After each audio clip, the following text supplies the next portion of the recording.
аспандан бір періште түседі екен, қанаты бар. Содан кейін сол періште айтады екен, мына үйдің тұрғындарына Алла тағаланың салауаты болсын дейді екен. Ал ұл бала дүниеге келсе, маңдайына келіп, саған Алланың сәлемі болсын дейді екен. Бұл деген сөз, қыз бала дүниеге келсе, үйінің барлығына береке алып келеді деген сөз. Сонымен қатар мына хадистерде айтылады, бір қызы бар үйге күніне 12 түрлі береке түседі екен аспаннан. Қанай беріңіздер, 4 қыздарыңыз болса, 48 береке келіп жатыр.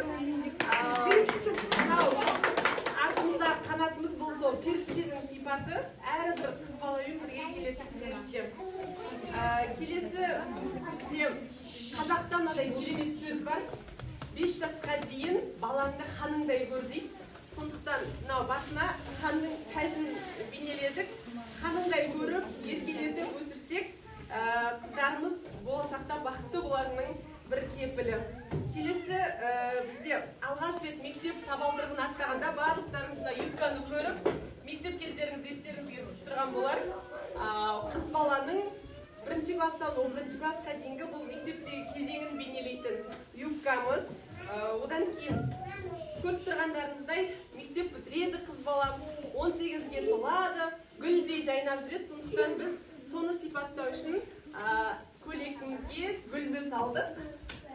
22-де ұстап кейін енді кімнің бағына қарай ғой, қыз бала ұзатылады. Соған мынандай свадебный көйлектің сипатын келтірдік. Әрі қарай мынандай қолына сәбиін ұстап, бір қолмен әлемді, бір қолмен бесікті тербететін әйел адамның, қазақ әйелінің бейнесі ретінде қолына сәбиін ұстатып қойдық.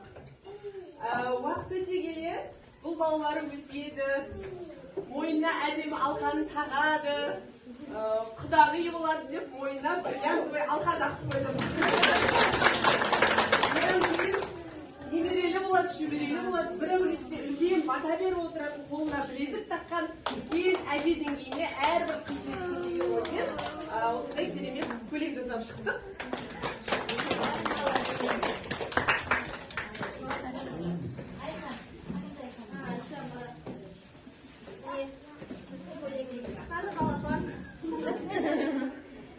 Мынандай пакеттерден жасадық, машинкамен тігіп. Күнделікті өмірге де керекті зат екен, тек қана продукты тасуға емес, осындай көйлекке тігуге болады екен. Әлі көктем болғасын, мынандай жаңбырға да төзімді.